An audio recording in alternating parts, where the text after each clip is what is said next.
Welcome to the deep dive. We're here to take those complicated topics on your reading list and really break them down for you. And today we are digging into a fascinating paradox that's really reshaping the pharmaceutical market. Specifically in Japan, we're talking about something called the authorized generic, or AG. Right. And the term authorized generic, it sounds pretty straightforward, doesn't it? Almost innocuous, like just another type of medication. But this one class of drug sits at the absolute center of a really high-stakes conflict. I mean, it touches on everything from patient trust and medical safety to national healthcare spending and even industrial strategy. So our mission today is to give you that full picture. We need to understand the history here, why AGs were even invented, then how they function differently from a standard generic, and crucially, what this looming regulatory showdown is all about. Exactly. And it's a showdown that's happening because of their incredible market penetration. I mean, just to set the stage for you. The first AG was released in Japan back in 2013. That was the Allegra AG. Since then, this category has just exploded. AGs now account for something like 80% of the entire generic market in Japan. 80%? Wow. Yeah, that level of dominance is why regulators are, frankly, scrambling to respond now. Okay, 80%. That's staggering. So let's unpack how one specific type of generic drug managed to get such a complete grip on the market. I guess we have to start at the beginning with the problem Japan was facing in the early 2000s, the need to control costs. Precisely. Japan's population was aging rapidly, and medical costs were just rising and rising. The logical solution was to get more people using generic drugs, which are obviously much cheaper than the patented originals. But the first attempts to do that, they ran into this huge cultural wall. Which is what? A profound lack of trust. In the early 2000s, generic usage was shockingly low, maybe around 5% by volume. 5%. Yeah. I mean, you compare that to Western countries where it was already sky high. So the Japanese government had to push all these policies to get to their goal, which they eventually did. They hit 80%.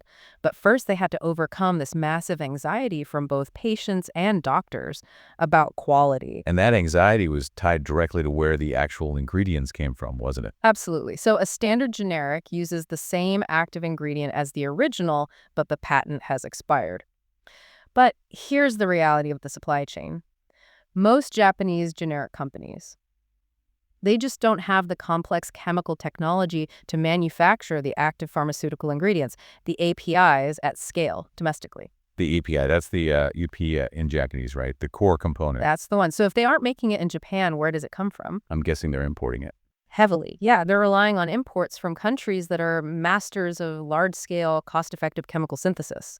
So you're talking about China, India, Korea, but also places in Europe like Italy, Spain, Eastern Europe. And while these places produce quality stuff, it created this lingering question in the Japanese medical world. Yeah. Can we be 100% sure the quality is identical to the original? Every batch from every source. Right. That's a huge vulnerability in trust. If you can't guarantee the source and method of that key chemical, it's going to create hesitation. And that is the exact gap the authorized generic was designed to fill. The whole point of the AG was to be a direct answer to that trust deficit.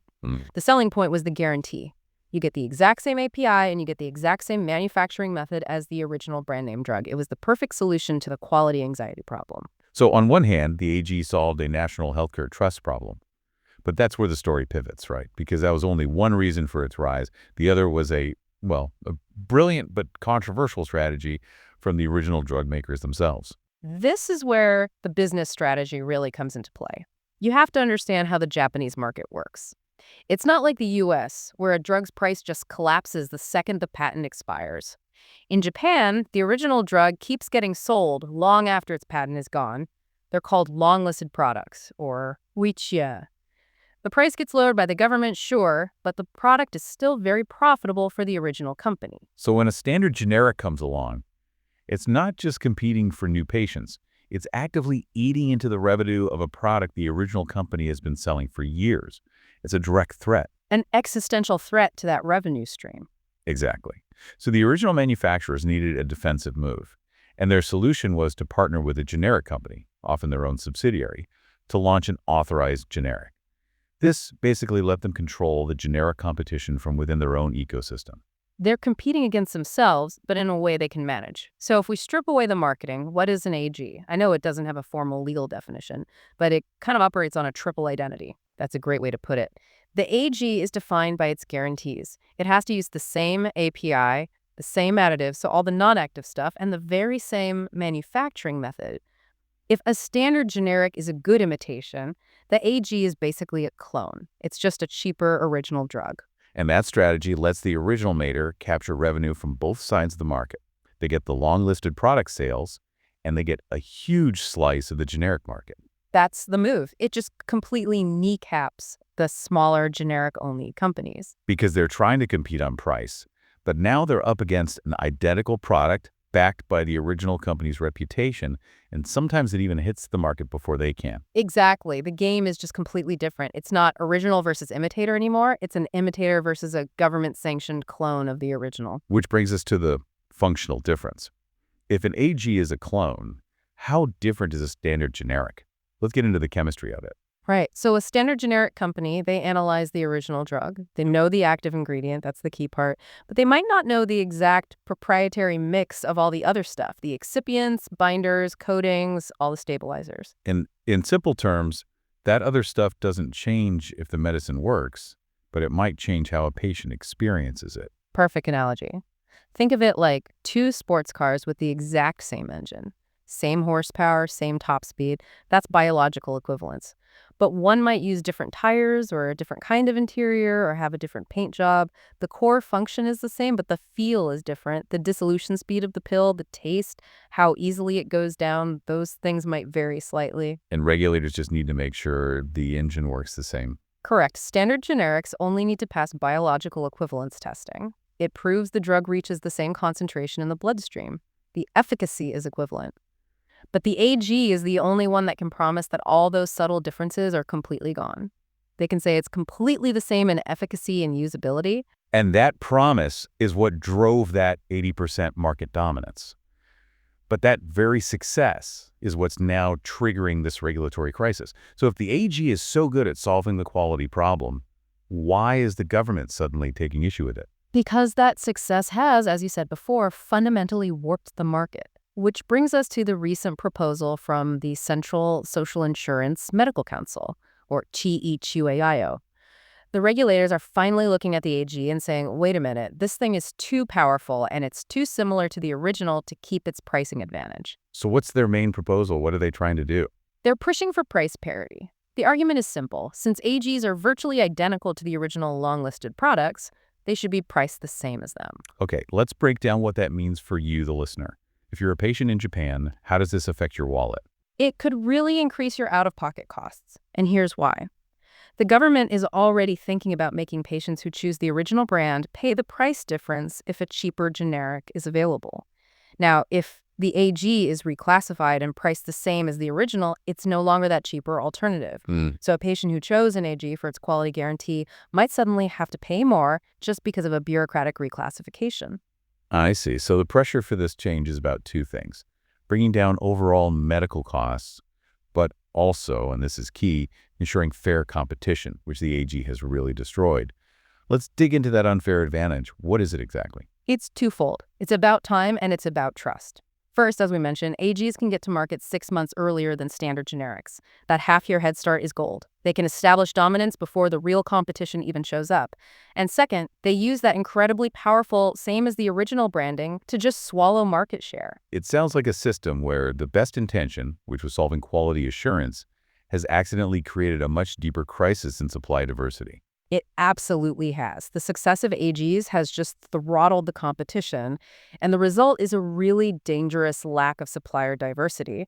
We're seeing more and more cases where, even for major drugs, only 1 or 2 generic suppliers bother to enter the market, and one of them is the AG. And that's where the real-world danger comes in. Why is having so few suppliers a catastrophic risk? I know we've seen this play out before. Right. When you have only 1 or 2 competitors, it just kills the incentive for smaller companies to even exist. But the real threat is to the patient. If that one supplier has a problem, a manufacturing defect, a contamination, anything, the supply chain just breaks. And we saw that with Kobayashi, Kiskako, and Ichieko. Exactly. Those are high-profile examples. When major quality issues forced those companies to halt production, the market was left with no alternatives for critical medicines. Patients couldn't get drugs they needed because the whole system was too brittle. Most experts agree that to have a stable supply, you need an ideal of around 3 active suppliers for any given drug, including the AG or the original. Anything less than that, and you're just asking for trouble. So the very product made to guarantee quality is now threatening the stability of the drug supply itself. That is an incredible tension. It forces the regulator into this brutal balancing act. If AGs keep dominating, we're just going to see more consolidation. And while consolidation isn't always bad, a market that depends almost entirely on AGs is a market that's just vulnerable to a single point of failure. How does this compare to how other countries handle this? You mentioned China's approach is quite different. Yeah, the Chinese system is really focused on cost and volume. They use a procurement model where the government invites bids. Usually the 2 or 3 lowest bidders win the vast majority of the market. This gives them stability and guaranteed profit. But in exchange, they face incredibly strict quality checks and have to provide rock-solid supply guarantees.